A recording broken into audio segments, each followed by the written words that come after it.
1398년 8월 26일 개경의 궁궐에서 처절한 비명이 울려 퍼졌습니다. 목숨을 살려달라는 절규가 들렸습니다. 17살의 세자 방석이 칼을 든 군사들에게 둘러싸였습니다. 함께 있던 정도전, 남은, 심효생, 조선 건국의 주역들이 하나둘씩 피를 흘리며 쓰러져 갔습니다. 그날 밤 개경은 핏빛으로 물들었습니다. 그 칼을 명령한 사람은 31살의 다섯째 왕자 이방원이었습니다. 17살에 과거에 장원급제한 천재, 아버지 이성계가 조선을 세우는데 가장 큰 공을 세운 아들. 그가 형제와 아버지의 스승을 죽여야만 했던 이유가 있었습니다. 그리고 이 피로 얼룩진 왕좌에서 조선 최고의 성군 세종이 탄생했습니다. 권력을 위해 모든 것을 버린 남자, 태종 이방원의 진짜 이야기가 시작됩니다. 1367년 5월 16일 함경도 함흥, 이성계의 5번째 아들 방원이 태어났습니다. 무장 집안의 5째 아들, 특별할 것도 없었습니다. 그런데 이 아들은 달랐습니다. 방원은 책을 좋아했습니다. 무예보다는 글을, 칼보다는 붓을 잡았습니다. 어린 방원이 읽은 책 속에는 중국의 역사가, 제왕학이, 권력의 이치가 담겨 있었습니다. 그 책들은 훗날 방원이 권력을 잡는데 가장 강력한 무기가 되었습니다. 1383년 17살의 방원은 고려 과거 시험에 장원급제했습니다. 무장 집안의 아들이 문과의 장원급제. 사람들은 이성계 장군의 아들이 문무를 겸비했다고 칭찬했습니다. 하지만 방원에게는 야망이 있었습니다. 그는 권력이 무엇인지, 역사가 어떻게 만들어지는지 알고 있었습니다. 1388년 5월 위화도, 아버지 이성계가 군사를 돌려 개경으로 향한다는 소식을 들었을 때 방원은 알았습니다. 고려가 끝나가고 있다는 것을, 그리고 새로운 왕조가 열릴 것이라는 것을. 방원은 아버지를 적극적으로 도왔습니다. 정도전이라는 인물이 있었습니다. 이성계의 가장 중요한 참모이자 조선 건국의 설계자. 정도전은 새로운 나라의 청사진을 그리고 있었고 이성계는 그것을 실현할 무력을 가지고 있었습니다. 그런데 방원에게는 의문이 있었습니다. 새 나라가 세워지면 세자는 누가 될 것인가? 방원은 자신이 아버지의 혁명에 가장 큰 공을 세웠다고 생각했습니다. 방원은 자신이 세자가 되어야 한다고 굳게 믿었습니다. 1392년 7월 이성계가 조선의 초대 왕으로 즉위했습니다. 묘호는 태조. 방원은 정왕군에 봉해졌지만 그것만으로는 부족했습니다. 하지만 1392년 8월 충격적인 소식이 들려왔습니다. 세자 책봉식에서 방원이 아닌 막내 이복 동생 방석이 세자로 책봉된 것입니다. 8살의 어린아이가 조선의 왕세자가 된 것입니다. 방원은 이해할 수 없었습니다. 왜 방석인가? 방석의 어머니는 신덕 왕후 강씨였습니다. 이성계의 후처였습니다. 정확히 말하면 정도전이 방석을 세자로 만든 것입니다. 정도전의 계산은 이랬습니다. 어린 왕세자를 세우면 신하들이 정치의 실권을 잡을 수 있다. 이것이 재상 중심제였습니다. 방원은 이 모든 것을 꿰뚫어 보았습니다. 그리고 분노했습니다. 방원의 눈빛이 차갑게 식어갔습니다. 1398년 8월 방원은 더 이상 참지 않기로 했습니다. 그에게는 사병이 있었습니다. 방원은 은밀히 공신들을 모았습니다. 이숙번, 조영모, 이천우, 방원을 따르는 무장들이 하나둘씩 모여들었습니다. 방원은 정도전과 남은, 심효생이 자신들을 제거하려 한다는 첩보가 있다고 주장했습니다. 방원은 선제 공격을 택했습니다. 그리고 그날 밤이 왔습니다. 1398년 8월 26일 밤, 방원의 군사들이 개경 궁궐로 쳐들어갔습니다. 첫 번째 목표는 정도전이었습니다. 군사들이 정도전의 거처를 찾아 외쳤습니다. 정도전은 어디 있느냐? 정도전은 급히 도망치려 했지만 결국 붙잡히고 말았습니다. 조선 건국의 설계자, 육전을 정비하고 한양 천도를 계획한 대학자 정도전. 그가 칼날 앞에서 무릎을 꿇었습니다. 정도전은 필사적으로 호소했습니다. 이러시면 안 된다고. 나라가 어지러워질 것이라고. 하지만 방원의 명령은 단호했습니다. 처형하라. 조선 건국 불과 6년 만에 정도전은 역적으로 몰려 죽임을 당했습니다. 그것으로 끝이 아니었습니다. 남은 심효생, 대신들이 차례로 죽임을 당했습니다. 그리고 마지막 목표가 남았습니다.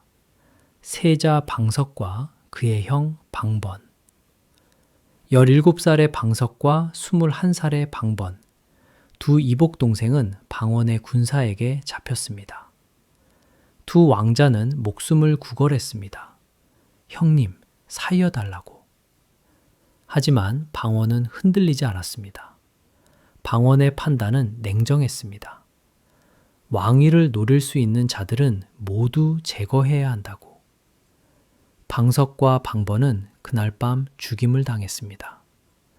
아무런 죄도 없이 다만 세자였다는 이유만으로. 어린 왕자들의 피가 궁궐 바닥에 흘렀고 방원은 그 피를 밟고 권력의 정점으로 걸어갔습니다. 태조 이성계는 슬픔에 잠겨 탄식했습니다. 자신이 키운 아들이 다른 아들들을 죽였다고. 이성계는 충격으로 병을 얻었습니다. 결국 왕위를 버리고 함흥으로 떠났습니다. 왕위는 둘째 아들 방과에게 넘어갔습니다. 방과는 정종으로 즉위했습니다. 하지만 모두가 알고 있었습니다. 진짜 권력자는 정종이 아니라 방원이라는 것을. 1400년 1월, 방원은 정종의 왕세자가 되었습니다. 하지만 넷째 형 방간이 불만을 품었습니다. 방간은 은밀히 군사를 모아 반란을 계획했습니다. 1400년 2월 4일, 제2차 왕자의 난이 일어났습니다. 하지만 방원이 더 빨랐습니다. 치열한 싸움 끝에 방원의 승리였습니다. 방간은 붙잡혔습니다. 하지만 이번에는 처형되지 않았습니다. 유배형에 처해졌습니다. 제2차 왕자의 난까지 진압한 방원. 이제 그 앞에는 아무도 없었습니다. 1400년 11월 13일, 정종은 왕위를 방원에게 물려주었습니다. 드디어 34살의 방원이 조선의 제3대 왕으로 즉위했습니다. 묘호는 태종. 하지만 그 왕좌에 오르기까지 흘린 피는 너무도 많았습니다. 왕이 된 태종 이방원. 하지만 그의 싸움은 끝나지 않았습니다. 1410년 태종은 또 다른 외척 세력을 제거했습니다. 양녕대군의 장인 기말로와 그 일족을 숙청한 것입니다. 태종의 메시지는 명확했습니다. 외척은 왕권에 복종해야 한다고. 신하들은 두려워 떨었습니다. 태종은 자신을 도와 왕위에 오르게 한 공신들마저도 가차없이 제거했습니다. 이숙번도 태종에게 죽임을 당했습니다. 하지만 분명한 것은 태종이 왕권 강화를 위해서라면 누구도 용서하지 않았다는 것입니다. 형제도 신하도 외척도 공신도 모두가 태종의 칼날 앞에서는 예외가 아니었습니다. 그런데 이렇게 냉혹한 태종에게도 인간적인 면이 있었습니다. 태종은 사냥을 무척 좋아했습니다. 신하들이 말렸지만 소용없었습니다. 태종은 거침없이 대답했습니다. 자신은 무인의 아들이라고, 사냥은 자신의 즐거움이라고. 태종은 또한 여색을 밝혔습니다. 조선의 왕들 중에서 가장 많은 자녀를 둔 왕이 바로 태종이었습니다. 총 29명의 자녀를 두었다고 합니다. 태종에게는 모순적인 면이 있었습니다. 국가를 위해서는 냉혹했지만 개인적인 쾌락은 철저히 챙겼습니다. 어쩌면 이것이야말로 진짜 인간 이방원의 모습이 아니었을까요? 완벽한 성군도 완전한 폭군도 아닌 권력과 욕망 사이에서 갈등하는 한 인간의 모습 말입니다. 1418년 태종에게 가장 큰 고민이 생겼습니다. 세자 양녕대군의 문제였습니다. 양녕은 총명했지만 세자로서의 책임을 회피했습니다. 공부는 하지 않고 기생을 데리고 놀았습니다. 태종은 결단을 내려야 했습니다. 양녕은 계속 문제를 일으켰습니다. 심지어 신하의 철을 빼앗으려 하기도 했습니다. 1418년 6월 양녕대군이 세자에서 폐위되었습니다. 태종은 셋째 아들 충녕대군을 선택했습니다. 충녕, 바로 훗날의 세종이었습니다. 충녕은 책을 무척 좋아했습니다. 태종은 충녕의 총명함을 알아봤습니다. 이 아들이야말로 조선을 이끌어갈 인물이라고 판단한 것입니다. 1418년 8월 11일 충녕대군이 왕세자로 책봉되었습니다. 그리고 같은 날 태종은 왕위를 세자 충녕에게 물려주었습니다. 충녕은 22살의 나이에 조선의 제4대 왕이 되었습니다. 묘호후는 세종, 태종은 상왕이 되었습니다. 하지만 권력을 완전히 내려놓은 것은 아니었습니다. 상왕이 된 후에도 태종은 여전히 국정에 관여했습니다. 태종은 평생 권력을 위해 싸워온 사람이었습니다. 1421년 태종은 마지막 숙청을 단행했습니다. 이번 목표는 세종의 장인 시몬이었습니다. 태종은 평생 외척을 용납하지 않는다는 원칙을 지켜왔습니다. 시몬은 역모를 꾀했다는 죄목으로 체포되었습니다. 세종은 필사적으로 호소했습니다. 아버님, 장인어른을 살려달라고. 역모는 억울한 누명이라고. 하지만 태종은 단호했습니다. 시몬은 고문을 받다가 죽었습니다. 세종은 눈물을 흘렸지만 아무것도 할 수 없었습니다. 태종은 세종에게 엄중한 교훈을 남겼습니다. 외척을 경계하라고. 외척은 왕권의 적이라고. 세종은 이 교훈을 평생 잊지 않았습니다. 1422년 5월 11일 태종 이방원이 창경궁에서 숨을 거두었습니다. 향년 56세였습니다. 그가 남긴 것은 명확했습니다. 강력한 왕권, 안정된 국가, 그리고 훌륭한 후계자.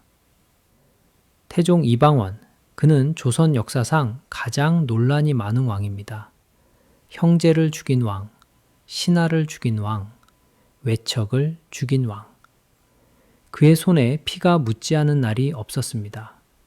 하지만 동시에 그는 조선의 기틀을 세운 왕이기도 합니다. 태종이 없었다면 조선은 어떻게 되었을까요?